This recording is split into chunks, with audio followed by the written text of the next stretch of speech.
bueno, hoy te bendecimos, Señor, en esta hora.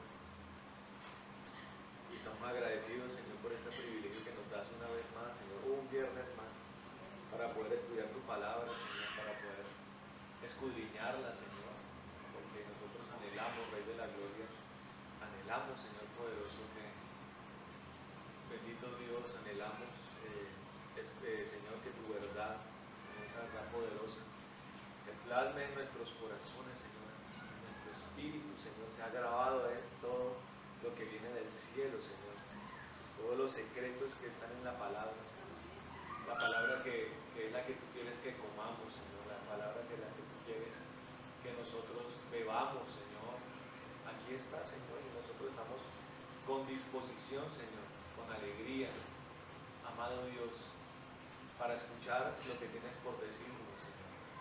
No queremos utilizar tu palabra para decir lo que nosotros queramos, Señor, ni para reforzar pensamientos humanos, Señor, ni posturas individuales, sino es tu palabra la verdad, Señor. La verdad absoluta, Rey, irrefutable, Señor, maravilloso. Algunos podrán tratarla de controversiar, Señor, podrán oponerse a ella, pero es la verdad absoluta, Señor, la verdad del que creó el universo y los cielos y las estrellas y creó la tierra, ese lugar hermoso allí en medio de una galaxia, Señor, en medio del universo. Señor, hasta el día de hoy creemos que es el único lugar que hay, Señor. No sabemos qué sorpresas en el reino de los cielos veremos, Señor. Señor maravilloso, pero hay una tierra allí ubicada específicamente, Señor, a una distancia específica, Señor, del sol, Señor, con unas condiciones específicas, Señor, sin las cuales, si faltara alguna de estas condiciones, no podría haber vida, Señor. Y además sobre ella, Señor, ha sido derramado el Espíritu de la gracia, Señor, porque escrito está, maravilloso Dios, que el Espíritu Santo se movía sobre la faz de las aguas, Señor. Dice tu palabra, Señor, maravilloso. Y ese poder, Señor, le dio la dinámica a los mares, Señor, y a las corrientes marinas, Señor. Y también ese Espíritu Santo ha sido derramado, Señor, para que todo aquel que crea en Jesucristo el Señor, para que todo aquel que le siga, para todo aquel que lo anhele, lo reciba y sea bautizado, Señor, en el Espíritu Santo, y sea su corazón transformado, su mente transformada, Señor, y aún su cuerpo será transformado, dice la palabra, Señor. Por eso hoy queremos, bendito Dios, de verdad, recibir, Señor, de parte tuya, Jesús amado, esto que tienes por hablarnos y decirnos, por instruirnos y enseñarnos, que sea para provecho nuestro, Señor, para que reproduzca un fruto al 100 por uno, Señor, en el nombre de Jesús. Señor, reprendemos todo error y confusión y lo echamos al abismo por el poder de Dios. Amén. Amén. Bueno, hermanos, todos estábamos hechos de ¿cierto? Ahí, ya puedo hacer aquí. No, mi tema estaba viajando. Bueno, estuvimos viendo, hermanos, acerca de los. ¿Te faltó 2 viernes o uno solo? Bueno, entonces vamos a ponernos aquí en contexto porque arrancamos viendo el capítulo 2, creo. Sí, 2 de Samuel 3. Bueno, no, pero 2 viernes antes arrancamos viendo el capítulo 2 y veíamos el escenario dificultoso que el rey David empezó a tener ya siendo rey, ¿no?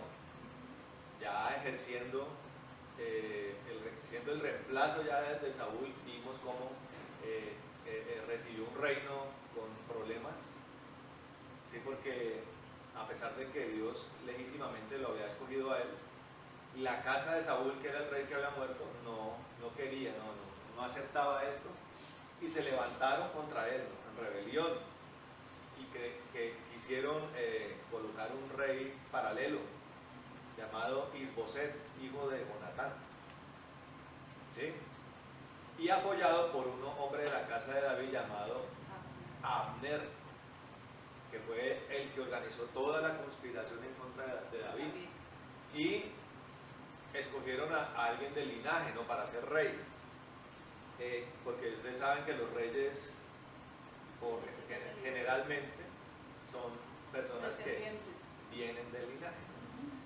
Ahí haciendo un paréntesis, hasta el día de hoy en Europa los reyes son de la descendencia de los reyes que quedaron después de que el Imperio Romano desapareció. ¿Ustedes sabían eso? Ya que el príncipe Carlos y que el príncipe Felipe y el rey de Holanda y la princesa de Dinamarca, bueno, todos estos países que conservan aún monarquías, la mayoría de ellas monarquías básicamente simbólicas, salvo creo yo que los reyes de España o Inglaterra, que sí tienen una influencia por ejemplo, el rey Felipe, el hijo de, ¿cómo se llamaba? De Juan Carlos. Él fue el que medió en este conflicto de Cataluña con España. Fue el que metió la mano ahí. Y también en Inglaterra la reina, que es la reina Isabel, es una mujer de una influencia política, ¿sí? Y de una relación con el parlamento y con el primer ministro muy fuerte. Pero el resto, la mayoría de reyes de Europa, pues dice uno, ¿no? Son unas monarquías tipo florero, pero realmente de ahí viene el linaje que construyó Europa, ¿no? De los descendientes de Carlomagno vienen de ahí, ¿sí? De ahí vienen y por eso es sucesoral, consanguínea, ¿sí? Ya si el rey no tuvo hijos, pues entonces esa línea sanguínea se tiene que mirar cómo sigue, perfecto. Entonces ellos deciden, por la costumbre monárquica, que el hijo, ese debe ser el hijo del rey, el que suceda. Jonatán muere, ¿cierto? Muere con su papá. Entonces se supone que debería ser, según ellos, un hijo de él. Entonces Abner organiza todo eso. Dice, usted va a ser el rey, ¿sí? Y a David, el rey verdadero, David tiene que empezar a gobernar desde Hebrón, porque Jerusalén era un territorio que estaba tomado, hasta ese momento los que tenían en posesión a Jerusalén eran los jebuseos, ¿sí? Y el objetivo era que el reino tenía que trasladarse ¿a dónde? A Jerusalén. O sea, había que conquistar la tierra de Jerusalén, la tierra de los jebuseos, ¿correcto? Entonces David se da cuenta de todo este asunto y comienza una guerra entre la casa de David y la casa de Saúl, que básicamente tenía una dinámica, como la dinámica que había entre Saúl y David. O sea, Saúl perseguía a David y David lo que hacía era defenderse, ¿no? Pero en este caso, aunque la dinámica era la misma, o sea, la casa de Saúl conspiraba contra la casa de David, la defensa que hacía David y sus lugartenientes terminaba siendo una derrota terrible contra. O sea, la constante del conflicto era la gracia de Dios con la casa de David, que le propinaba unas duras derrotas a la casa de Saúl, y una casa de Saúl ya decadente, una casa de Saúl ya apagada desde incluso antes de que Saúl muriera, porque nosotros vimos que Saúl tuvo un progresivo deceso en su parte, en la unción, en la parte del reinado, en su parte personal. Lo vimos a través de todas las enseñanzas que hemos analizado, ¿sí? En ese conflicto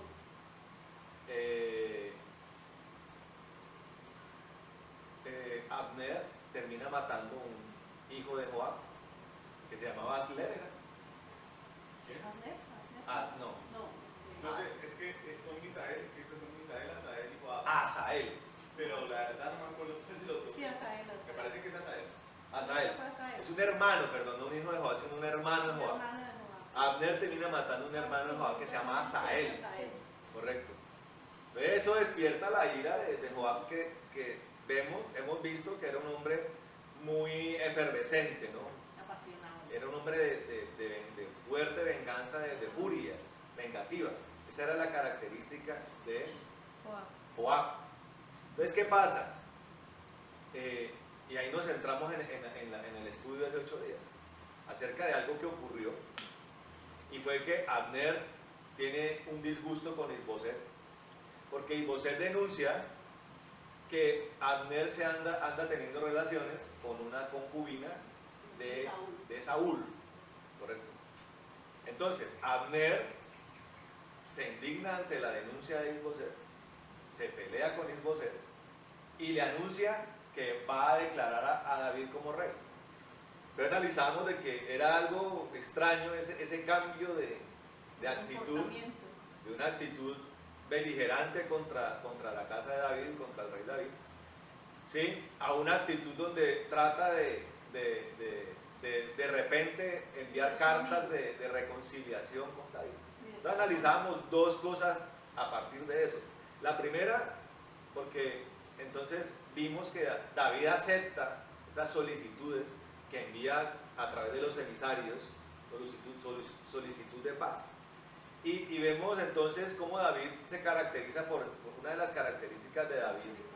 Era, primero, pues sí, era un hombre misericordioso, pero él tenía un objetivo como rey, y era la unificación, ¿sí?, del pueblo de Israel. Claro, porque ustedes solamente habían dos tribus que eran las que los apoyaban. Perfecto. Entonces, y en Abner están las otras 10. Él necesitaba que hubiera paz con Abner. El problema es que, como a veces pasan en los tratados de paz, a veces se dan unas atribuciones que exceden y que se pueden volver peligrosas. Abner termina codeándose con los ancianos que rodeaban a David, termina codeándose con el pueblo, incluso haciendo opiniones de tipo político. Eso uno, estaba ese peligro. Segundo, aunque era importante la unidad de Israel, y el rey David lo sabía, omitió algo básico allí, y fue la consulta a Dios. En ningún momento, después de que Abner tiene ese cambio de actitud, él consulta con Dios. Entonces vemos que allí hay un error de David, y puede ser un error atribuido a las características misericordiosas y conciliatorias de David, pero evidentemente tiene que ver también posiblemente con la juventud, la inexperiencia que él tenía en ese momento, ¿correcto? Entonces al ver esto, Joab le dice al rey: pero ¿por qué está haciendo esto? ¿Cómo va a creer en ese hombre? Y en parte Joab tenía razón, porque ¿cómo hace uno para confiar en alguien que hasta un momento antes lo había traicionado? Entonces analizábamos eso respecto a cosas que en nuestra vida cristiana pueden pasar. Debemos tener discernimiento.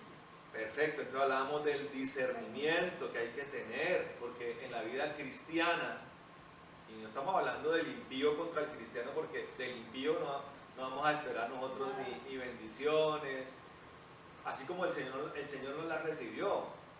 ¿Qué recibió el Señor del impío? Maldad, una venganza que no había por qué, ¿sí? Destrucción, ingratitud, pero eso era previsible. O sea, ¿usted cree que el Señor le cogió por sorpresa que los fariseos lo crucificaran y que el pueblo clamara por Barrabás? Eso no lo cogió por sorpresa. Él no se entristeció por eso, o no tanto como otras cosas que de pronto sí eran más duras para el Señor, como el desprenderse de su padre, ¿sí? El dolor físico, que sufrió una muerte terrible, ¿correcto? Pero eso no lo sorprende a él, y es tan así que él bendice a los romanos, bendice a los fariseos, ¿sí? Él salva a uno de los ladrones, o sea, él continuamente hace lo que él hace. Entonces, del impío no podemos esperar nada, ¿sí me entienden? Las cosas más difíciles se viven dentro de la misma iglesia cristiana. Estamos hablando de dinámicas que están pasando dentro del mismo círculo de David, dentro del mismo círculo del rey, dentro de las mismas tribus, dentro del mismo pueblo de Dios. Y ahí estamos aplicando la doble referencia que tanto mencionamos, una referencia histórica, que uno puede decir: oiga, pero bueno, todos esos problemas que le pasan a Israel Pero son cosas que espiritualmente pasan hoy. Hoy pasan. No es una traición, puede pasar. ¿Sí? ¿Hay que perdonar eso? Claro. ¿Hay que sanarlo? No solamente hay que hacerlo, sino que es un mandamiento. Pero eso no significa que después de haber sido traicionados, después de que alguien se ha levantado contra uno, no por una pequeña diferencia, porque pueden haber pequeñas diferencias, ¿sí? Problemas de roce, de convivencia, que es normal en cualquier círculo, ¿sí? Y la iglesia cristiana no está exenta de eso. Estamos hablando de verdad de personas que se han levantado contra uno, ¿sí me entiende? Así como Saúl se levantó contra David, así como el profeta viejo se levantó contra el profeta nuevo, así como las antiguas generaciones tienden a tener celos de las nuevas generaciones, ¿sí? Cosas que tenemos que tener muy claras y que no tienen que hacer parte de nuestra vida cristiana, pero pasan. Hay que sanarlo, hay que restaurarlo, pero de ninguna manera nos obliga eso a restablecer relaciones de tipo, primero de amistad, ¿sí? Sobre todo en esa parte de amistad, nadie obliga a eso, ¿sí me entiende? Y usted puede trasladarlo al escenario de los negocios. ¿Cómo hace uno, después de que perdonó al que lo tumbó a uno, al que trató de acabarle con la empresa? Uno perdona, uno hasta la deuda la condona, pero voy a llamarlo otra vez, venga, incorpórese otra vez aquí a la empresa y unamos fuerzas. ¿Cómo va a terminar eso? Va a terminar otra vez mal. O sea, más sabiduría. Entonces la sabiduría es algo que tenemos que entender. Si alguien fue un palo en la rueda para un ministerio, causó daño, tuvo que salir del ministerio y en muchas ocasiones salir de la congregación, ¿uno perdona? Claro, pero aceptar una reincorporación es un error. Entonces, David tenía que conciliar con Abner, sí. ¿Tenía que perdonarlo? Claro. Pero incorporarlo a la crema innata del reinado, al equipo, es un error. Y puede ser la consecuencia de no haber recurrido al consejo de Dios. Yo no estoy aquí de ninguna manera, mi intención es predominar en la crítica a David, ni es mi inclinación, porque yo respeto mucho los siervos que Dios ha tenido, pero nosotros tenemos que hacer análisis de cosas que pasaron con nuestros antiguos, sobre todo antiguos en la fe, como David, para nosotros aplicarlo a nuestra vida cristiana. ¿No es la Biblia para eso? Claro que sí. Una de las cosas que aprendemos de nuestros antepasados, ¿cuáles son? La experiencia. La experiencia en la virtud y en el error también. Una de las cosas que el anciano le dice a uno, oiga, cuidado con esto porque por ahí pasé yo. ¿Sí me entiende? Entonces, vemos ese error.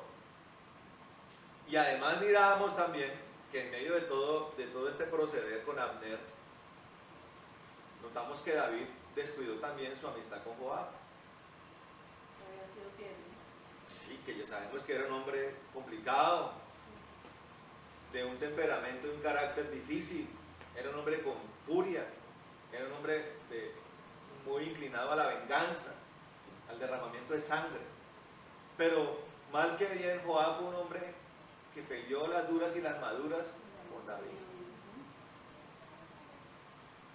Todo esto desencadena una reacción también efervescente de David, porque resulta que Joab, al ver que David no atiende no solamente sus ruegos, sino sus quejas de por qué Abner estaba ahí. ¿Por qué lo dejó ir? ¿Por qué lo dejó ir? Perfecto. Sí, no fue que estuviera ahí, fue que Abner llega a hacer el pacto de paz con David, ¿no? Se lo ofrece. Sí. David le dice que sí, ¿no? Obvio, quería la unidad de la nación con todos los matices que está diciendo Mauricio y Pastor Mauricio de las cosas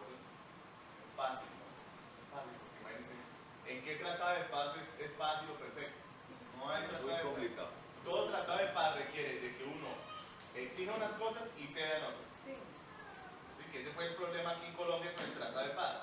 ¿En qué cosas vamos a ceder y en qué cosas vamos a exigir? Entonces estaban los de un extremo que decían, para la cárcel, todos. No porque, a ver, no se puede todos para la cárcel porque no sería tratado de paz, se llamaría ¿cómo? Sometimiento a la justicia. ¿Cierto? Cuando hay un sometimiento a la justicia es porque el Estado pudo con la banda de criminales, los agarró y pues los mete a la cárcel. El problema es que no se había podido con estos benditos tipos. Y arranca ese ritmo rápido, como yo le decía a Mauricio y todavía los sostengo, yo no quisiera estar en los pantalones de los que les toca mandar ese tipo de cosas.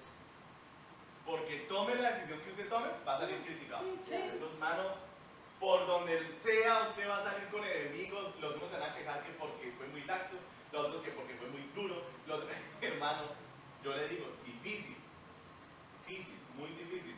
En este caso la queja de Joab es porque, imagínense, Joab, bueno, ahora hay otra cosa que mirar, ¿no? También de la reacción de David. ¿Por qué? Porque es que, pónganse usted a pensar en esto. ¿Cómo fue la muerte de Asael? Pónganse usted a pensar porque también hay que meterse en el contexto histórico y de las cosas ahí en ese caso. ¿Cómo fue esa muerte? Provocó hambre. Y fue en tiempo de paso de guerra. En tiempo de guerra. De guerra. O sea, era una muerte, digámoslo así, legítima. O sea, Anunciada. muerte de guerra. Para que usted me entienda, cuando un soldado vuelve de la guerra y ha matado a 400 otros de los enemigos, ¿sí? En guerra, en batalla, no estamos hablando de criminales de guerra, sino que lo mató, pregunto, ¿lo acusan de homicidio, sí o no? No. ¿Por qué? Porque fue una confrontación. Perfecto, porque hay una batalla. Entonces, ¿qué pasa? Que en esos momentos a Abner no se le demanda la sangre de Asael, porque es un tiempo de guerra, uno, es tiempo de guerra, uno. Y dos, ¿quién buscó a quién? Asael. Asael persigue a Abner, y Abner decía, oiga hermano, ya se dieron en la mula todos los jóvenes, o sea los muchachos, nosotros somos generales, hombre, aquíétese compadre. ¿Y qué hizo Asael? Insistió. Siguió insistiendo. Que no, que vamos a dar cuánto es que nos va a tocar aquí, nos vamos a dar unas trompadas. Abner vuelve y le dice, hermano, déjeme quieto, ¿para qué? ¿Quiere que lo mate? No, pues vamos a ver si es tan varón y hermano, hasta que se volteó a Abner, le metió un lanzazo y lo mató. Entonces, esa es una muerte, ¿sí? Yo también quiero que se mire el contexto de la muerte. El contexto de la muerte es una muerte de guerra. No hay. Yo me acuerdo que hay un predicador que dice que en ese caso Joab vendría siendo el vengador de la sangre. Pero la ley contempla el vengador de la sangre cuando hay un homicidio tanto doloso como culposo, pero no lo contempla para la muerte en guerra. Porque alguno podría pensar, ¿no?, que Joab era el vengador de la sangre. Ese fue el error de Joab. Uno podría pensar, no, pero digo yo mirándole en la parte legal de la ley de Moisés, uno podría pensar que Joab era el vengador de la sangre de Asael. O sea, alguien legitimado para matar a Abner y quedar sin culpa. Porque ese era un vengador de la sangre, el que cogía y mataba al homicida y quedaba sin culpa, porque era sin culpa. Era simplemente una venganza. A mí me parece que no lo cobija porque están en tiempos de guerra y Asael muere en un momento de batalla, en una batalla. Entonces, claro, la furia de Joab es porque Abner llega con su tratado de paz, con los más y los menos, que David decía, no, bueno, si hago tratado de paz con este tipo, ya, consolidamos el reino, las 10 tribus se vienen conmigo. Ahora, obvio, o sea, ¿eso qué iba a significar? ¿Que Abner iba a ser un mataperros del reino? ¿Trayendo 10 tribus? No, pues obviamente el tipo iba a seguir, no, obvio, si yo me siento acá, que es lo que la otra mirábamos de, peligroso, decíamos, Dios mío, cada uno con el tipo metido ahí, con el poder de 10 tribus. Y el otro error que es real, y que es raro, David no consultó al Señor, es de lo más raro, usted podrá ver en toda la Biblia. Es que mi énfasis es ese. Claro, porque se equivoca, David. Claro, porque es que David usted lo ve en cada paso de su vida, Consulta al Señor. consultando al Señor. En ese momento. Y ahí, seguro por la premura de querer las cosas, dijo, no, listo, Abner. Y entonces, claro, cuando llega Joab y se entera, oiga, Joab, ¿Qué hubo, muchachos? ¿Qué pasó? Abner acaba de irse para el pueblo de él. ¿Lo que qué? Abner ¿y qué hacía el tipo acá? No, que le vino a proponer. Que le vino a proponer, eso es una trampa, dijo él, y ahí se arma ese zafarrancho en el que vamos. Pero definitivamente hay una. De hecho, David después cometerá otro error. Y vamos a ver varios encontrones entre Joab y David. Lo que pasa es que Joab muchas veces enfrentó a David mal. Se le olvidó que era el rey.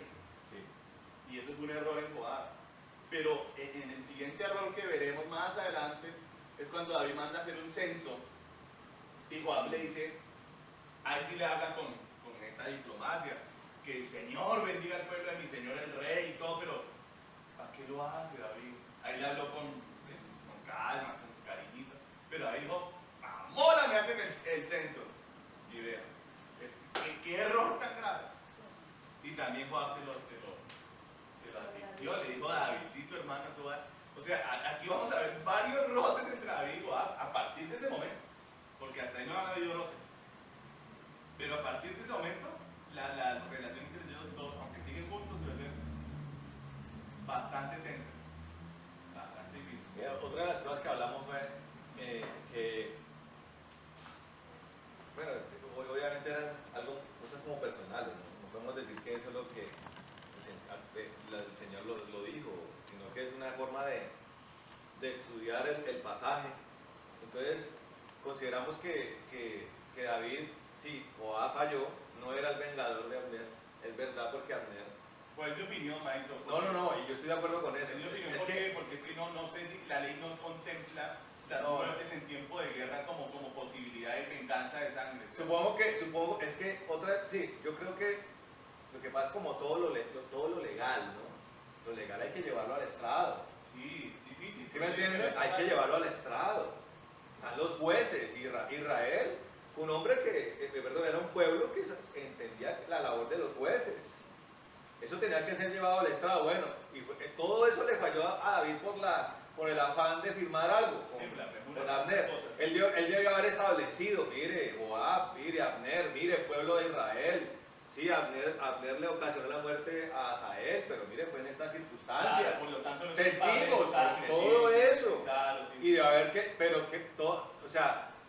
lo hizo mal, lo hizo aceleradamente, no consultó a Dios. ¿Sí? No arregló el problema con Joab, entre Joab y Abner.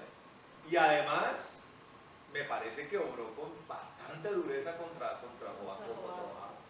Porque fue una maldición que se la dejó para las generaciones.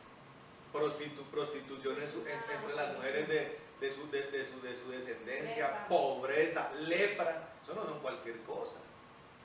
Entonces, si bien David es un hombre que le gusta el Reino Unido y la preeminencia de la paz, también era un hombre de misericordia, pero a mí me dejó asombrado que en medio de toda esta situación, me parece a mí que le faltó misericordia con Joab. Y a través de eso, lo que dejó David fue un potencial enemigo en su corte. Porque Joab siguió sirviéndole a él, aún después de que David le lanzó esa maldición. ¿Cómo hace uno para tener en la casa de uno o en el ministerio a alguien que uno ha maldecido? O que uno le hizo... Claro que en el Nuevo Testamento ya sabemos. No, perfecto, pero precisamente son cosas que las tomamos de allí para aplicarlas a nosotros, a nuestro contexto. Y de verdad pasa. Pastores y personas que son duras. No, pero hay pastores que sí maldicen. Sí, por eso, verdad, es que a eso voy. Eso sí es verdad. Y las palabras de un pastor y un apóstol tienen peso. Sí, yo conozco pastores que maldicen porque, mire, es tan grave que maldicen, maestro, porque la persona se va de la iglesia. Sí, correcto, y lo maldigo, y oran allá en la intimidad y declaran pobreza hasta que vuelva. Imagínense, una cosa aterradora. Sí, yo lo he visto. Aterradora. Gracias a Dios nosotros esas cosas las comprendemos y comprendemos lo que el Señor quiere de nosotros, ¿sí me entiende? Entonces me parece que allí comienza toda una serie de problemas que surgen de la inexperiencia y de la negligencia en ciertas ciertos asuntos de parte de David. ¿Qué texto es ese donde David maldice? Ese texto es el 4, perdón. El 4. ¿Pero qué? 4. 28 y 29. Segundo de Samuel, segundo libro de Samuel 4. 4, 28 y 29. No, el que habla es el. No, 28. ¿Dónde No está? hay en el No cuarto, hay 28. No hay 28. Perdón, 3. No es 4, sino 3. Sí, 28 y 29, sí. Ah, sí. Sí, 29. Caiga sobre la cabeza de Joab y sobre la casa de su padre, que nunca parte de la casa de Joab quien padezca flujo ni leproso. No, fue la palabra. No, pero Eso fue David el que lo. Ahora, si hubiera sido el Señor, bueno, imagínense. Ah, no, por eso yo quiero censurarme eso. Sí, no fue David. No fue David, por eso digo yo que David es el que genera dos cosas que más adelante son un problema. Son un problema. Entonces, hasta ahí vamos, ¿no? Sí. ¿Sí? Ya muerto Abner, ¿sí? Se maldijo a Joab. Y vamos ya para el capítulo 4, correcto. Joab y Abisai mataron a Abner. Segundo de Samuel. 3. Habíamos acabado el capítulo 3. Y después inclusive David endecha a Abner, si no estoy mal, si no me acaba de fallar lo que acabo de ver. ¿Cómo? Endecha a Abner. Después David genera una endecha para Abner. ¿Cómo así? Ahí dices, creo que está en letras más chiquitas, una endecha. Un canto funerario. 33. Así como el que hizo él por Saúl y por Jonatán. Ah, sí. Por eso, o sea, ¿cómo sería el amor que el tipo le tenía a Abner? Es que eso es lo que a mí me tiene.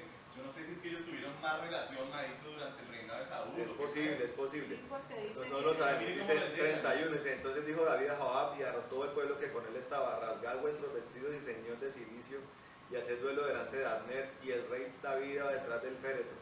Y sepultaron a Abner en Hebrón, y alzando el rey su voz, lloró junto al sepulcro de Abner, y lloró también todo el pueblo.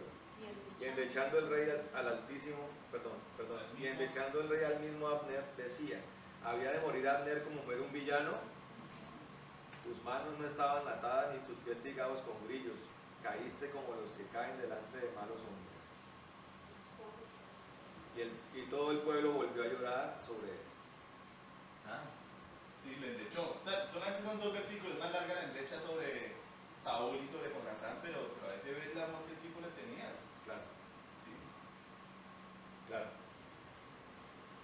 Bueno, capítulo 4. Dice, luego que oyó, o sea, luego que oyó el hijo de Saúl que Abner había sido muerto en Hebrón, las manos se le debilitaron y fue atemorizado todo Israel. ¿Por qué será? Porque Isbosé creía que iba a pasar lo mismo. Y el hijo de Saúl tenía 2 hombres, capitanes de bandas de merodeadores. O sea, como, ¿es que se dicen esos que van a mirar territorio enemigo? ¿Son las espías? Sí. El nombre de uno era Baana y el del otro Recab, hijos de Rimón Beerotita, de los hijos de Benjamín, porque Beerot era también contado con Benjamín. Pues los Beerotitas habían huido a Gitaim y moran allí como forasteros hasta hoy. Y Jonatán, hijo de Saúl, tenía un hijo lisiado de los pies. Tenía 5 años de edad cuando llegó de Jezreel la noticia de la muerte de Saúl y de Jonatán, y su nodriza le tomó y huyó. Mientras iba huyendo apresuradamente, se le cayó el niño y quedó cojo. Su nombre era Mefiboset. Los hijos pues de Rimón, Beerotita, Recab y Baana fueron y entraron en el mayor calor del día en casa de Isboset, el cual estaba durmiendo la siesta en su cámara. Y aquí la portera de la casa había estado limpiando trigo, pero se durmió. Y fue así como Recab y Baana, su hermano, se introdujeron en la casa.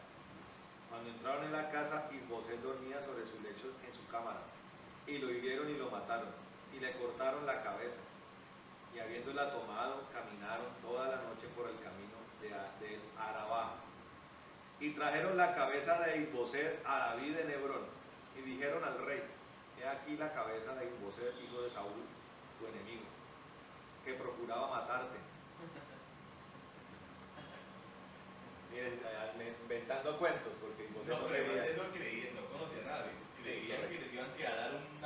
pasó igual al que fue a anunciar, es que mire, pónganle cuidado. Cuando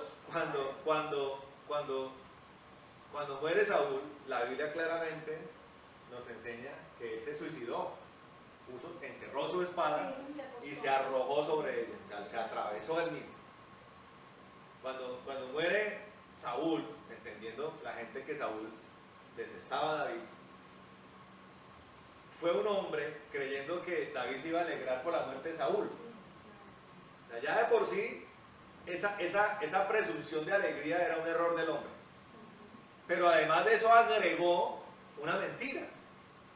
Porque él dijo que el rey Saúl le había pedido que lo matara, porque estaba muy mal herido. Y que yo lo maté, dijo el tipo como contando eso, como tratando no solamente que se alegrara, sino que se regodeara en la muerte de Saúl. No sabía el amor tan profundo que tenía David por Saúl y su familia. Entonces David se pone furioso y lo manda a matar. ¿Sí me entienden? No solamente por ir y contar como si fuera una gran noticia que hubiera muerto Saúl, sino además por ser la persona supuestamente que lo mató. Cuando sabemos que que Saúl se suicidó, correcto. Y aquí vienen estos tipos también creyendo que David se va a alegrar por la muerte de Isboset. Primero, no saben el amor que David tiene por la casa de Saúl. Y segundo, con mentiras llegan también, porque dicen que Isboset conspiraba para matar a David. Si Isboset le tenía miedo a Abner, Isboset no quería en lo más mínimo enfrentarse con David, mucho menos matarlo. Dice, y Jehová ha vengado hoy a mi señor el rey, de Saúl y de su linaje. Otra cosa que uno ve ahí, la desfachatez, además la desfachatez de decir que fue Dios el que se vengó de Isboset. Cosas que pasan hoy. Todo el mundo dice que viene de parte del Señor. Todo el mundo dice que fue de Dios eso. Y que Dios le habló y que todo. ¿Sí? Uno se enferma, eso fue de Dios. Algo pasó. Algo hizo mal. Así la gente de la iglesia hoy. Hace tal cosa, una marranada bien horrible, y que fue Dios el que le dijo. No he escuchado cosas. Yo le escuché a una señora un día decir que Dios le había dicho que ella era una de los 144,000 del Apocalipsis. ¿Cómo la ven?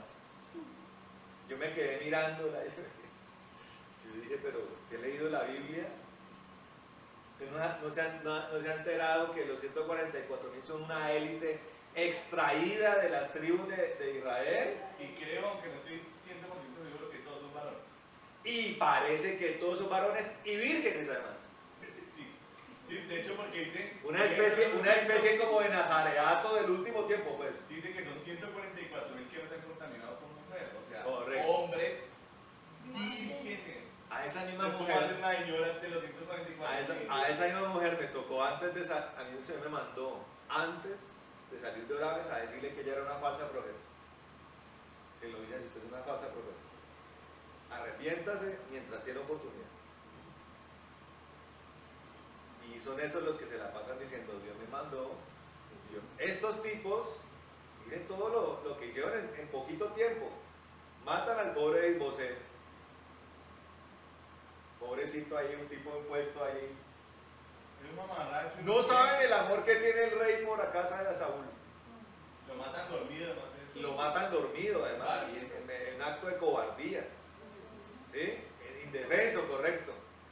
¿Sí?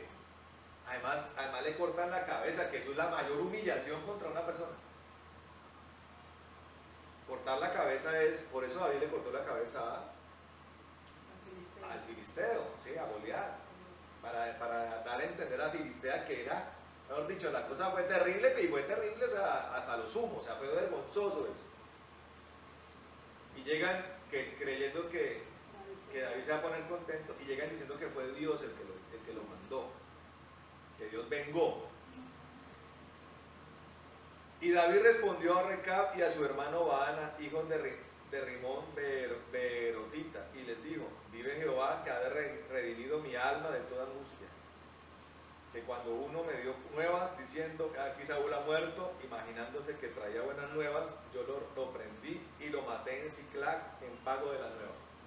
¿Usted cómo cree que esos tipos, cuando David les contó eso, se pusieron? Se van a pasar saliva. Empezó a cambiarle la carita, la sonrisa. Sí. ¿Cuánto más a los malos hombres que mataron a un hombre justo en su casa y sobre su cama? Eso a David no le gusta el tipo de payasadas. Ahora pues, no he de demandar yo su sangre de vuestras manos y quitaros de la tierra. Está actuando como rey, Michael, como juez. Correcto, Está juzgando el caso. correcto.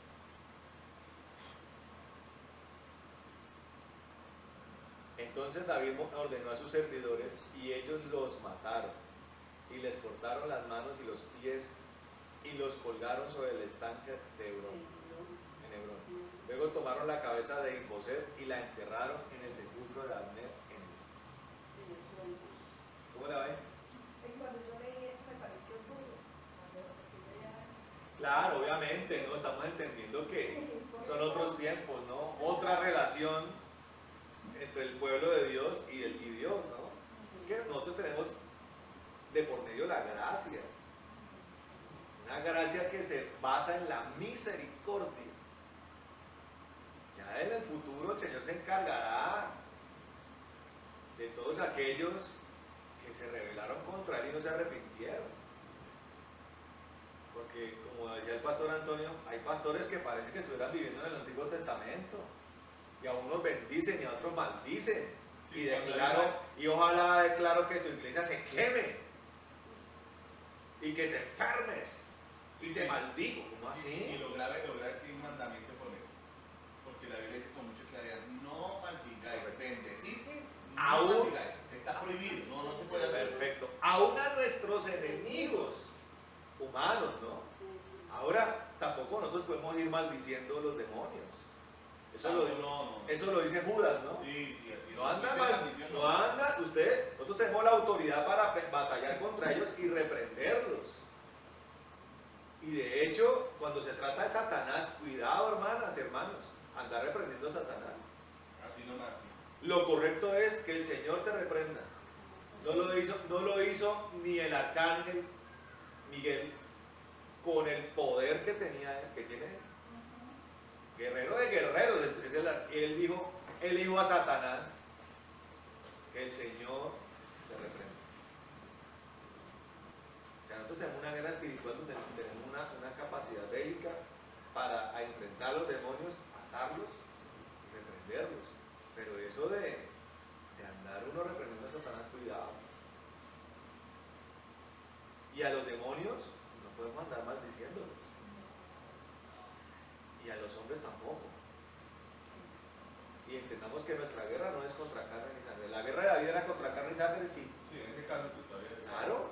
Y él tenía que actuar correspondiente. O sea, eso era algo que Dios le demandaba. Sí, lo que pasa es que vuelvo y digo, hay que mirarlo desde la visión de la ley de Moisés y judaica. O sea, ya David es rey. Al ser el rey, él es el juez final de Israel, la última instancia. La ley de Moisés demandaba que el que mataba a un hombre se le quitara la vida.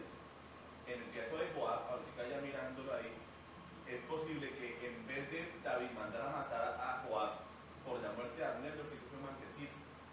Que fue un poco duro, yo pensaría también que sí se le pasó la mano. Pero su deber como rey era juzgar el caso. ¿Sí? Juzgar el caso. ¿Y qué hizo Joab? Mató a Abner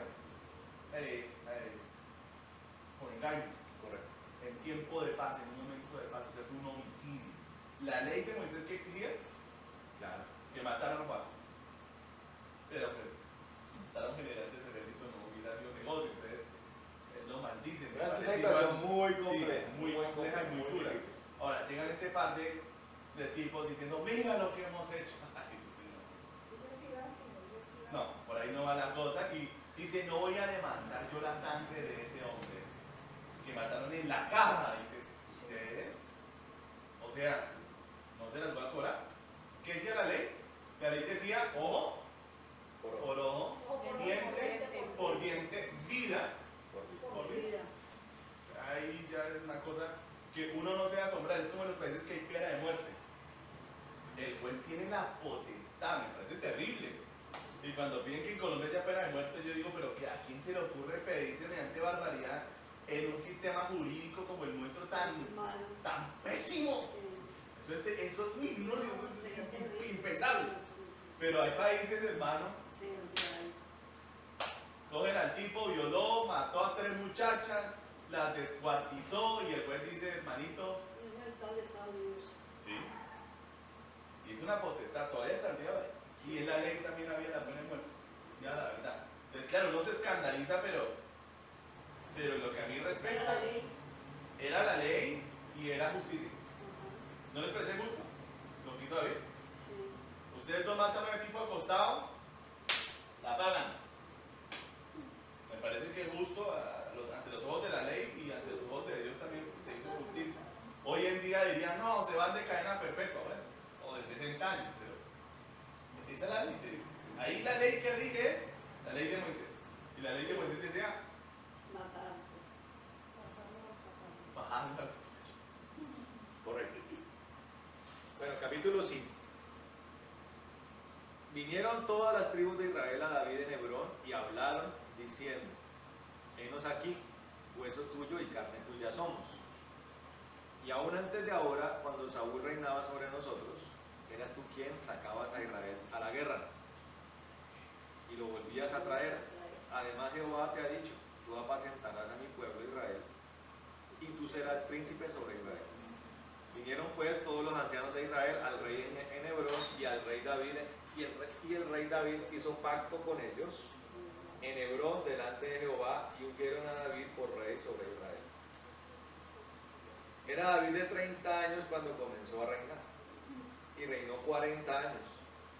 En Hebrón reinó sobre Judá 7 años y 6 meses y en Jerusalén reinó 33 años sobre todo Israel y Judá. Entonces marchó el rey con sus hombres a Jerusalén contra los jebuseos. Ya era el tiempo ya de tomar Jerusalén, que moraban en aquella tierra, los cuales hablaron a David, diciendo, tú no entrarás acá, pues aún los ciegos y los cojos te echarán. Queriendo decir, David no puede entrar acá. Pero David tomó la fortaleza de Sión, la cual es la ciudad de David. Y dijo David en aquel día, todo el que hiera a los jebuseos, suba por el canal y hiera a los cojos y ciegos aborrecidos del alma de David. Por esto se dijo ciego ni cojo que no entrara en la casa. Y David moró en la fortaleza y le puso por nombre la ciudad de David y edificó alrededor desde Milo hacia adentro. Y David iba adelantando y engrandeciéndose, y Jehová Dios de los ejércitos estaba con él. Paremos aquí. Hay varias cosas que podemos analizar de ese pasaje. La primera, que era el tiempo ya de la toma de Jerusalén, era el tiempo de llevar el reino, ya el reino estaba unificado. Entendimos entonces, porque fue el otro que hablamos acerca de Europa, que era como un lugar transitorio, ¿sí? Un lugar de paso, entonces lo analizamos desde o sea, era un transitorio ya no moderado, sino ya con ejercicio pleno de función. Entonces mirábamos cómo era algo que venía incluso desde el propio Abraham. Entonces mirábamos que Abraham era un extranjero en tierra de Canaán. Lo que se vio era que entonces en Abraham no se iba a cumplir la toma de esa tierra. Pero ya Abraham estaba profetizando acerca de que esa tierra les pertenecía a ellos. ¿Sí me entiende? Pero como la situación había que darle tono, Dios le permitió que el único lugar de la tierra de Canaán que él podía poseer ya como dueño era Hebrón. Eso nos habla acerca de que Hebrón ya es un lugar transitorio, pero un lugar ya transitorio con solidez. Importante. Porque allí reinó 7, y fue en Hebrón donde toda la transición de la unidad de Israel con Judá ocurrió. O sea, cuando ya va a Jerusalén, es porque ya el reino está como Consolidado. unido, correcto. Ahora, volviendo un poquito atrás, acerca de estos dos hombres que matan a Abner, me causa curiosidad que esos dos eran de la tribu de Benjamín. A Isboset, perdón. Sí, tiene razón. O sea, estos hombres que mataron a Isboset eran de la tribu de Benjamín, que se supone que estaba con David, pero que por diferentes razones, en un momento que estaban del lado de Abner e Isboset, y eran los dos que asistían a Isboset. Eso es lo que entiende. ¿Qué confiabilidad? Aparte de lo que hicieron, ¿qué confiabilidad le representaba a David tener a dos hombres que se comportaban como mercenarios? Usted sabe que el mercenario es el combatiente, el guerrero que pelea al mejor costo. ¿Sí me entiende? Para la unidad de un reino, eso no sirve. Eso no sirve. Los mercenarios no sirven. Sí, el concepto de mercenario es lo más antinacional que hay. Entendiendo el nacionalismo como la ideología que unifica un país, una región, una nación. Si hay algo que ha sostenido a los Estados Unidos, más allá de que es un Estado federal, un país de modelo federal, y que tiene todavía problemas raciales, interraciales, se llama, lo que pega a toda esa estructura se llama el nacionalismo. Lastimosamente el nacionalismo es el que lleva a las guerras, ¿no? La Primera y Segunda Guerra Mundial vino por el nacionalismo. ¿Sí? Los prusianos, que era una parte del imperio alemán, y los franceses, y los británicos, y los rusos, la madre Rusia, cosas que surgen después del imperio napoleónico, además, sí, del reinado de la reina Victoria en Inglaterra, que fue de hecho la reina que más ha durado ahora está como que a romper récord, no sé, pero la reina Victoria fue la que más duró. Todo eso emergió el nacionalismo que terminó convirtiendo en la Primera Guerra Mundial, una guerra mundial que contrario a lo que uno cree, no terminó con la derrota total de uno de los enemigos, sino que termina con un armisticio, que es lo que una guerra mal terminada termina volviendo a ocurrir para que termine.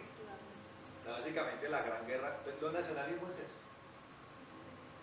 No podemos negar que eso era importante en época de David, porque David fue un rey de guerra. Entiéndanlo. A pesar de sus características conciliadoras, era un rey para la guerra. Y fue preparado para ello de joven. Sufrió una guerra civil, que es lo que se conoce como una guerra civil, una guerra interna, con la casa de Saúl y con las otras 10 tribus. ¿Sí? Y después, ya consolidado el reino, tiene que ya el nacionalismo emerger a combatir a sus enemigos exteriores que lo rodeaban. No sin antes consolidar una capital. Y ahí quiero también hacer un enfoque, porque nosotros, el Israel de hoy, ¿cuál es su capital? Jerusalén. Y para ello esa es la capital. No le importa lo que opine Irán, ni lo que opine Irak, ni lo que opine Arabia Saudita, ni lo que opine Siria, ni lo que opine Jordania, ni lo que opine Palestina, ni Egipto, ni lo que opine Libia, ni Marruecos, ni los Emiratos Árabes, ni Qatar, ni Yemen, ni Afganistán, ninguno de los países musulmanes, el concepto de ninguno de ellos les importa Israel. Para ellos Jerusalén es su capital. ¿Sí? Y allí tienen, desde allí mandan. Y los aliados de Israel, entre esos Colombia, ¿sí?, consideran que Jerusalén es su capital. Entonces ellos necesitaban una capital que no era Hebrón. O sea, el nuevo tiempo que Israel incursionaba tenía que tener la capital, que era Jerusalén. Estaba tomada por jebuseos, una tribu cananita que llevaba mucho tiempo ahí. Y obviamente, como toda tribu cananita, tenía ídolos. ¿Cuál es la capital nuestra? La Nueva Jerusalén. ¿Sí me entienden? Esa es nuestra capital celestial. Que un día nosotros la habitaremos, por correcto. No sin antes tener un gobierno milenario, ya lo hemos dicho, con el Señor Jesús obviamente en la cabeza, desde la Jerusalén terrenal. O sea, el Señor va a reinar, va a venir a reinar en qué. O sea, Él en su primera venida reinó en Jerusalén. No. Pero en su segunda venida va a reinar en Jerusalén, sí. Y después gobernará eternamente en la Jerusalén espiritual. ¿Correcto? No sé si hay preguntas hasta ahí. Entonces Jerusalén es el centro político de decisión, de gobierno de Israel y del pueblo de Dios. Y había que tomarla. ¿Perfecto? Sí. Pero estaban los jebuseos. Los jebuseos, como la mayoría de enemigos de Israel, cometen un grave error que se llama el exceso de confianza. Y lo vamos a ver mientras Israel hallaba gracia delante de Dios. Todo enemigo que tuvo exceso de confianza salió destruido. Y los jebuseos también fallaron en eso, porque dicen burlonamente, dicen que la amenaza de David, para interpretarlo mejor, es tan insignificante que cojos y ciegos tendrán la capacidad, pues, de echarlo, pero es una forma de burlarse, ¿no? ¿Sí me entienden? Es principalmente una forma de burlarse. A lo que David reacciona comandando sus ejércitos, ordenando que hieran a todos los cojos y ciegos. Quiero que meditemos en eso. Quiero que meditemos en eso. ¿Cómo ven ahí la actitud de David contra cojos y ciegos? Aborrecidos del alma de David, dice.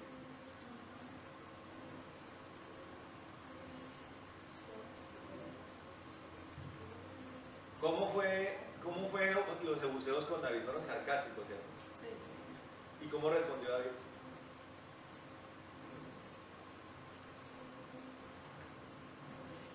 También con sarcasmo, ¿no? O sea, ese fue como el nombre o la referencia que David dio de los mismos jebuseos. Ahora, parece que esto tiene varias, entre comillas, interpretaciones que podemos sacar de allí. La forma burlona en la que David también responde, llamando a los jebuseos ciegos y cojos. O sea, él no está hablando de un exterminio literal de ciegos y cojos, sino de los jebuseos como tal. O sea, la orden fue: acaben con los jebuseos. Y les puso ese nombre como respuesta a la forma en que ellos se burlaron de David y sus ejércitos. Eso uno. Dos, una de las formas en la que el Señor llama a los ídolos en la palabra, ¿cómo es? ¿Cuál es? Los ciegos. Ciegos, sí, correcto. Ciegos que no se pueden mover, que necesitan de la fuerza humana para hacer traslado. Lo vemos hoy, ¿no? vamos a sacar al Dios. Cuando viene ahorita viene una procesión, ¿no? Este sábado, ¿no? Sí, que es el día de la Virgen. El día de Las de la ascensión de la Virgen es. De las velitas. Sí. Es de la ascensión de la No, Virgen. sí, es de la Inmaculada Concepción. Ah, no, es de la Inmaculada Concepción. Creo que sí, o sea, supuestamente que la Virgen también fue concebida sin pecado. Correcto. Creo. Entonces, ¿qué van a hacer el pueblo que idolatra a la Virgen? ¿Qué va a hacer? Va a salir muy temprano y van a llevarse sus ciegos y sus mudos y sus cojos. ¿Sí me entienden? Ciegos y cojos. Hoy estaban ahí en la capilla. Y van a pasearlo porque ese Dios que ellos consideran todopoderoso necesita ser paseado. Pero es que la idolatría tiene esa característica. Ahora que nosotros tenemos los ojos abiertos, gracias a Dios, entendemos más claramente todo esto. Entonces ahí cabe algo que puede ser de una segunda referencia, y uno puede asociarlo ya incluso con lo que el Señor dice, ¿no? Si tu ojo es ocasión de caer, sácalo. Y tu mano es ocasión de caer, córtala, dice. Y tu pie es ocasión de caer, pero eso es una respuesta a algo que está en el Levítico acerca del sacerdote, pero es una respuesta como pareciera como si se invirtiera. En el Levítico dice que los sacerdotes no pueden ser ni ciegos ni cojos. O sea, había una exigencia como de perfección física. Sí, física. Ya, y eso fue esta mujer del Mira, la pastora esta dijo que haciendo referencia al Levítico, Que no podía una persona. entonces declaró una ley para la congregación de que no pueden haber cojos ni ciegos, algo que no tiene nada. Antes, por el contrario, el Señor voltea eso y dice: usted aquí puede andar cojo y ciego, perdón, usted puede andar aquí, si me entiende, cojo y ciego ministrando. Y hace una referencia humana y una referencia espiritual. ¿Sí me entiende? Él dice respecto a lo espiritual que está en nosotros: si tus ojos ocasión de caer, quítalo. Entonces se trata de que usted quede tuerto. ¿Sí me entiende? Si tu mano es ocasión de caer, córtalo. Eso tiene un significado profundo, espiritual. Lo que yo veo, lo que yo manipulo, las decisiones que yo tomo, las piernas son todo eso, si lo estoy haciendo mal, córtalo. Eso tiene que ver con que ya no gobierno yo, sino que gobierna Cristo, ¿me entiendes? Esas predicaciones a más de uno tenían que dejarlos locos. Hasta el día de hoy. Hace unos años escuché del hombre que no podía abandonar la lascivia y la lujuria. ¿Y sabe qué hizo? Se mandó a cortar el pene, haciendo referencia a ese versículo o a esos versículos. Y él lo aumentó porque dijo: si mi miembro es ocasión de caer, pues me lo corté. Imagínese eso. Cuando alguien quiere a la esposa. Cuando es algo interno. Sí, claro. Ahora, el que decide eso desde lo interno, ¿cuál va a ser la recompensa? Un cuerpo glorificado. Y allá en el cielo sí le digo una cosa: se cumple lo que está en Levítico. Allá no va a haber gente ni coja, ni manca, ni enferma, ni leprosa, ¿me entiende? Lo que quiere decir que la exigencia que se hace en Levítico tiene una doble referencia, como todo lo del Señor. El tabernáculo es una réplica a muy pequeña escala del reino de los cielos, del templo de Dios en los cielos. Obviamente tocaba hacerlo en un material y de una forma que cada vez que Israel tuviera que moverse, había que enrollarlo, meterlo, armarlo, levantarlo y moverlo. Era desarmable y armable. ¿Sí me entiende? Pero eso no es algo, no se tiene que ver como algo discriminatorio, sino que es algo profético de Dios acerca del cielo. ¿Cómo es el cielo? ¿Cómo son los que resucitamos, los que ministramos con Él, que un día vendremos también a reinar con Él? Y esos que han sido resucitados y que vendrán en cuerpo glorificado, ninguno de ellos va a haber resucitado ni cojo, ni manco, ni ciego, ¿me entiendes? O sea, hay todo un mensaje allí Porque incluso después de que David hace esto, empieza a haber un adagio, y eso está en el Talmud también, de que en la casa de Dios no pueden haber cojos ni ciegos. Pero obviamente la gente lo aplicó mal. Por eso a el cojo de la hermosa, de la puerta de la hermosa, no lo dejaban entrar. Porque no entendieron la profundidad de la palabra. Y Jesús hizo todo lo contrario. Y el Señor hizo todo lo contrario. Él iba hasta los cojos, él es un prevenido. Y él es el altar de altares, el templo es el mismo Señor Jesús. O sea, el templo iba a ellos. Los fariseos le negaban la entrada a los cojos y a los ciegos, y el Señor iba a ellos. Y los sanaba. Y los sanaba, perfecto. Como invirtiendo. Lo que pasa es que si no entendían la ley, no eran capaces de obedecerla, pues mucho menos eran capaces de entender la profundidad profética de la ley. Ahora, evidentemente, David, que era un entendido de Dios, no se fue lanza en ristre contra los cojos, pobres cojitos y ciegos de los jebuseos, sino contra esos que se burlaron de él. Él los empezó a considerar ciegos y cojos, a ellos y a sus dioses. Porque si hay algo que iba a pasar también, era que iban a ser sacados, desterrados de Jerusalén, los jebuseos, y sacados sus ídolos también. Y Jerusalén no podía quedar con ídolos. Los otros ciegos y cojos, o que no pueden caminar. ¿Sí me entienden? Yo espero que el ejército de Israel haya entendido esto, ¿no?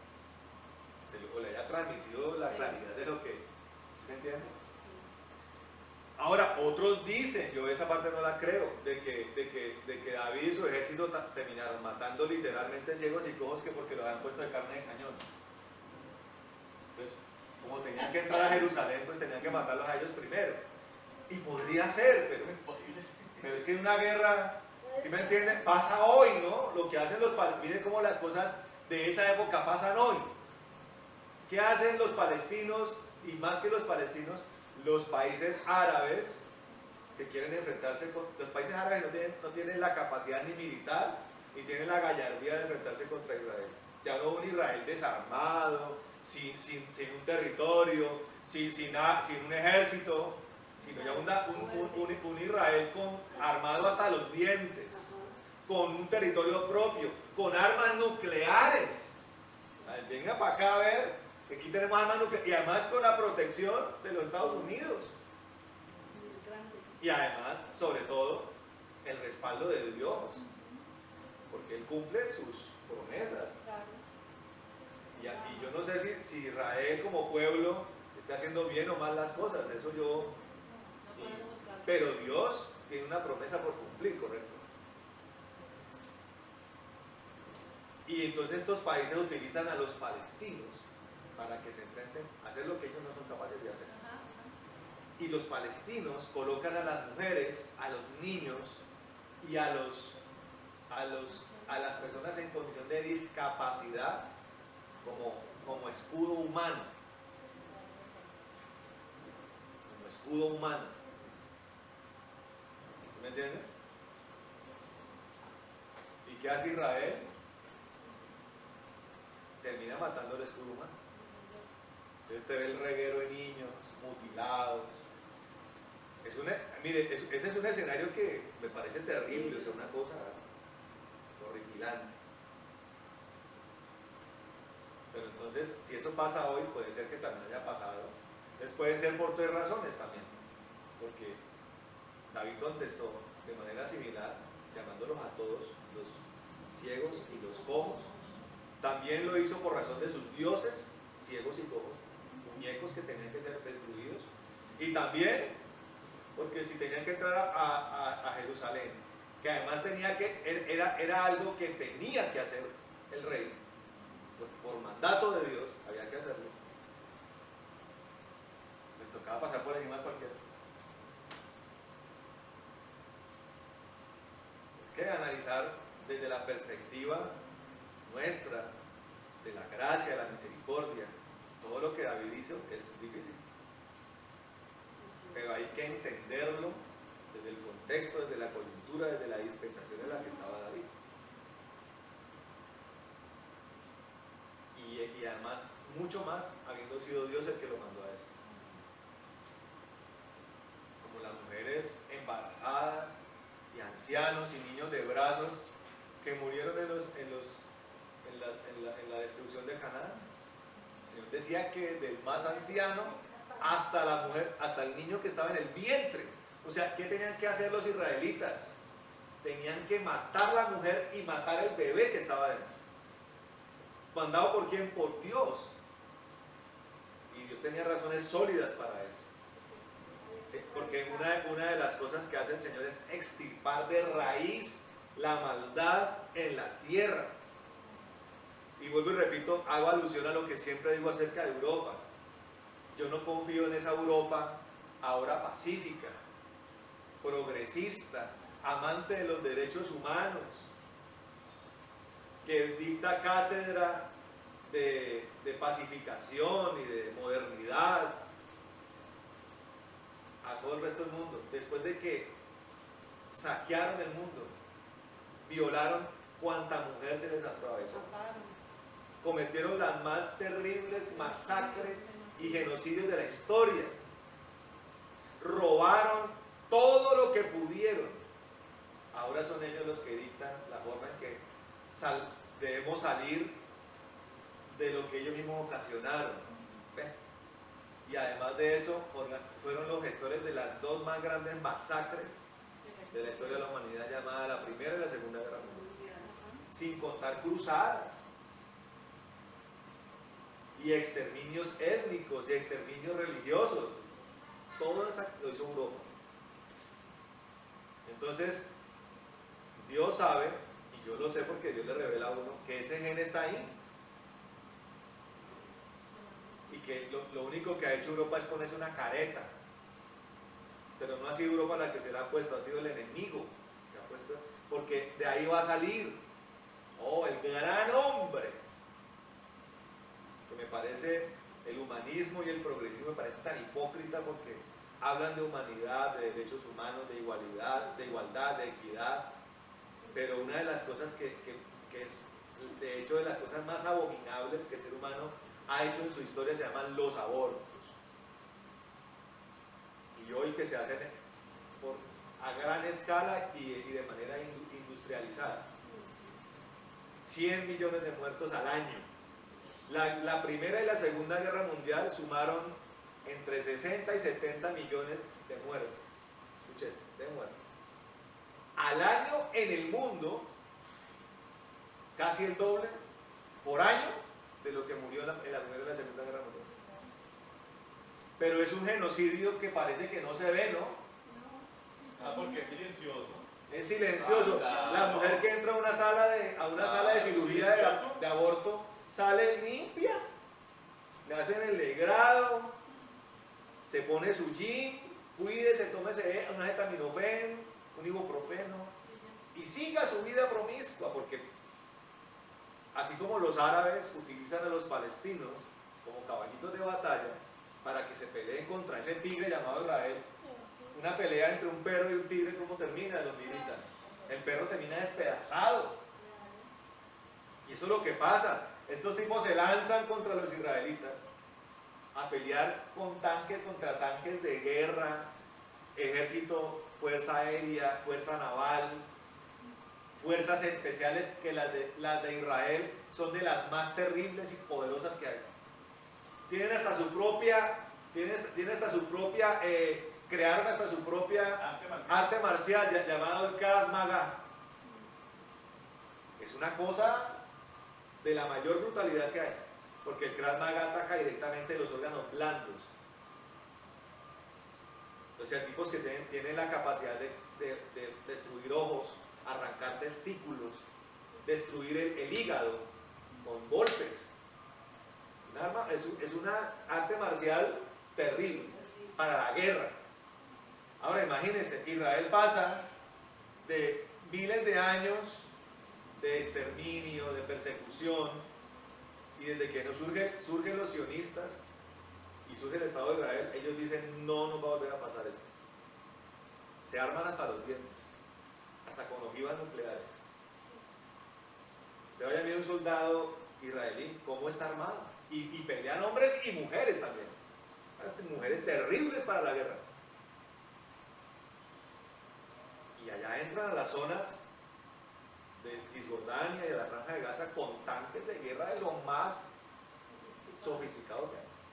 Y hacen bombardeos desde sus aviones militares contra muchachos, ¿sí?, que tienen explosivos y que lanzan armas de tipo artesanal. Imagínense cómo se ve eso. ¿Sí me entienden? Pero entonces, pero esos son los caballitos de batalla de los árabes, para que cuando ven ese desastre digan, no, miren, los israelitas son unos genocidas. La corriente que defiende el aborto tienen también sus caballitos de batalla, que son las mujeres violadas.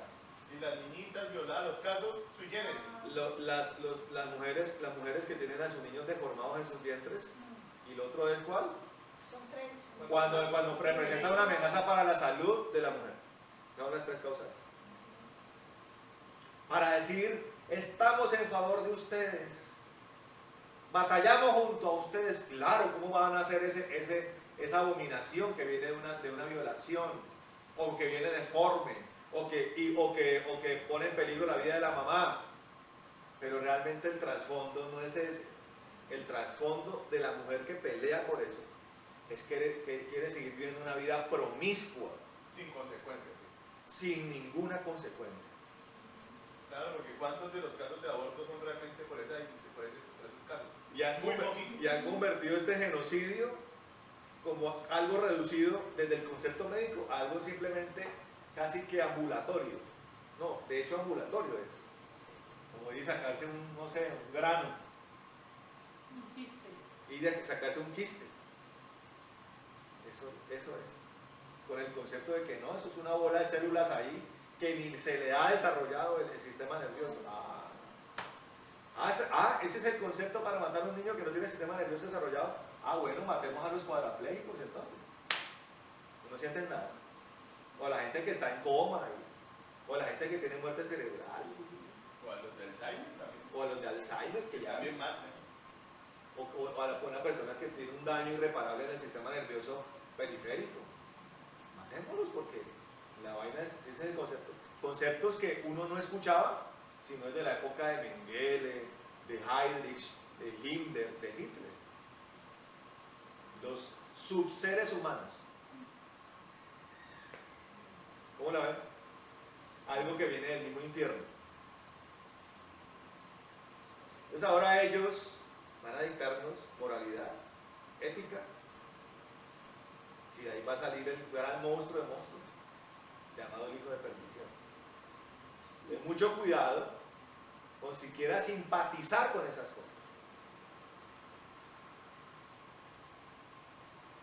Y eso es lo que el Señor nos ha anunciado que viene levantándose en este tiempo. Entonces, fíjense cómo lo que pasaba antes, de manera física, humana, en todo el escenario político, militar, de expansión, de conquista de David, es algo que vemos hoy, pero a una escala espiritual, esencialmente a escala espiritual. Obviamente tiene sus representaciones en lo humano. Todas las desgracias y destrucción del enemigo se ven allí. ¿Correcto? Pero entonces vamos a dejar hasta ahí.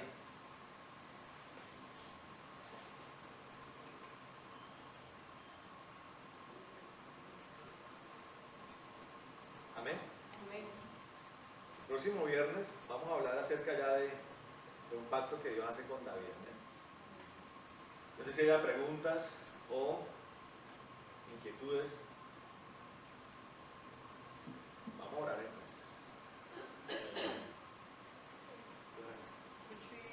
8:25. Gracias. Bueno, bendito Dios de gloria y poder, te damos gracias en esta hora, te alabamos y te glorificamos, Señor bueno, porque has sido bueno con nosotros en esta noche, Señor. Gracias por esta palabra, por el discernimiento que nos has dado a través de la Biblia misma, Señor, de cómo los escenarios que vivió David, Señor, el rey que estuvo sobre Israel y sobre la tierra de Judá, el día de hoy son de enorme aprendizaje para nosotros. Como un libro histórico nos enseña el propósito tuyo, Señor.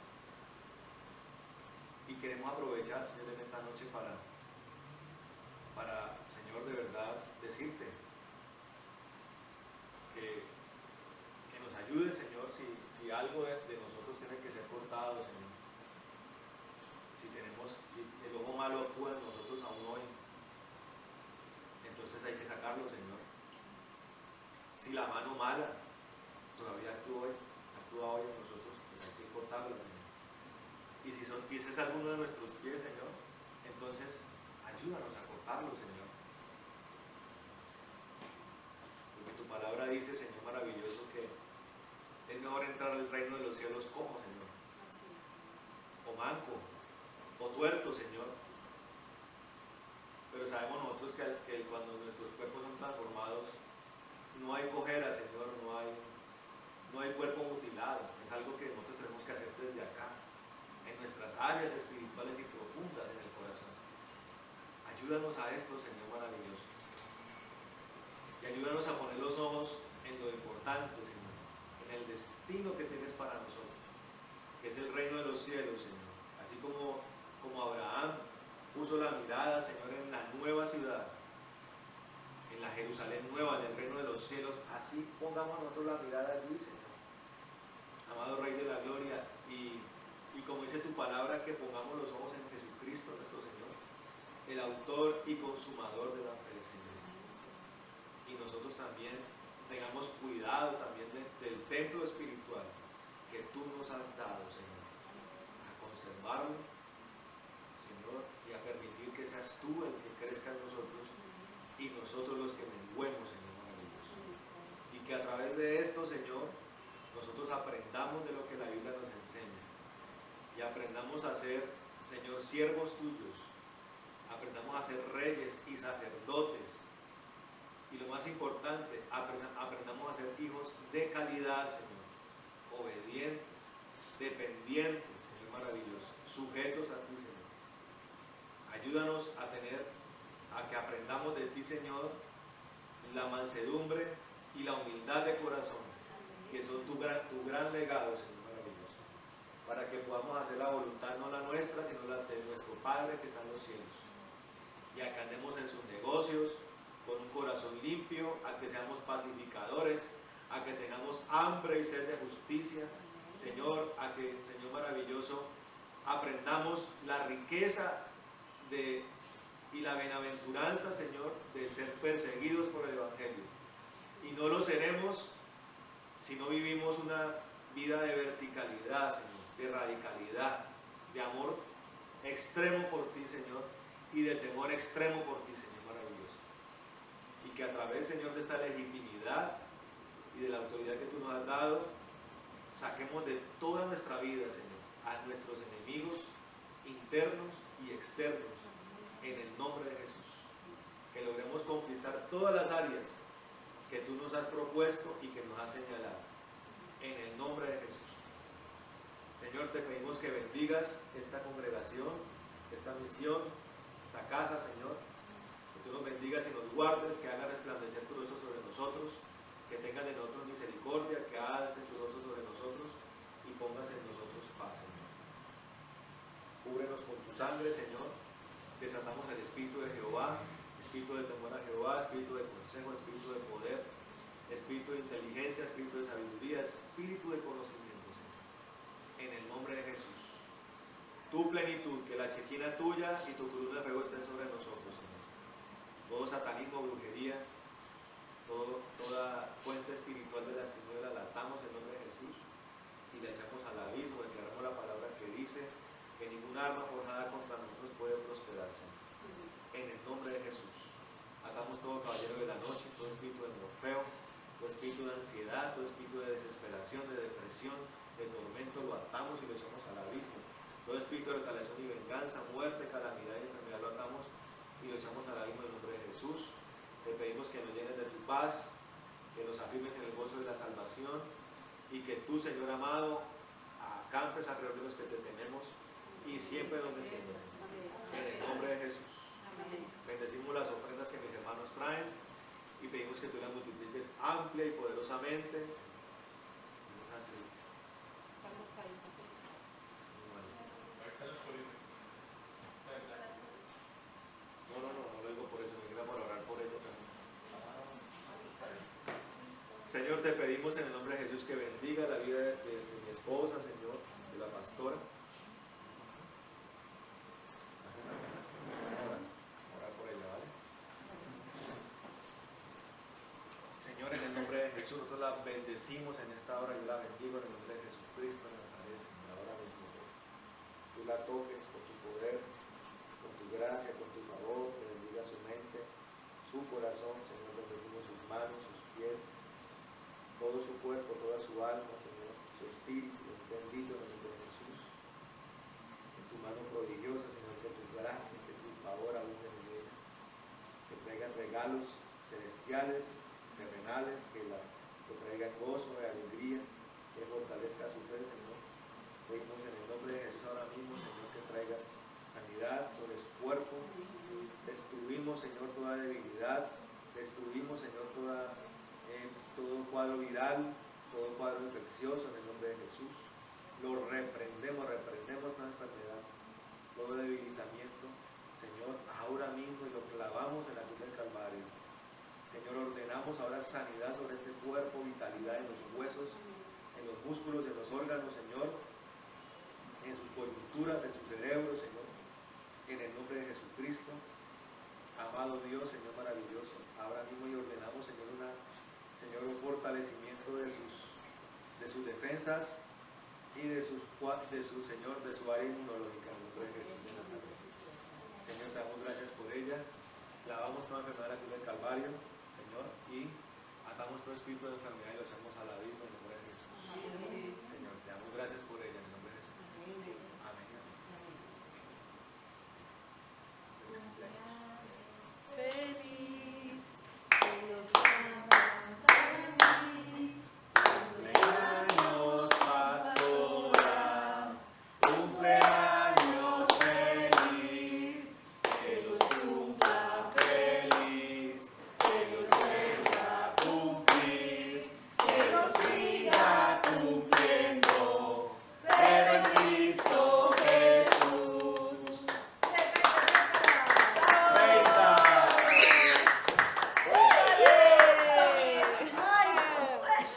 Bueno, hermanos, Dios les bendiga y los guarde, amén. Amén. Amén. Mira la torta de la mamá. No le metas dedo. No le metas dedo. ¿Qué hace eso? Maravilloso.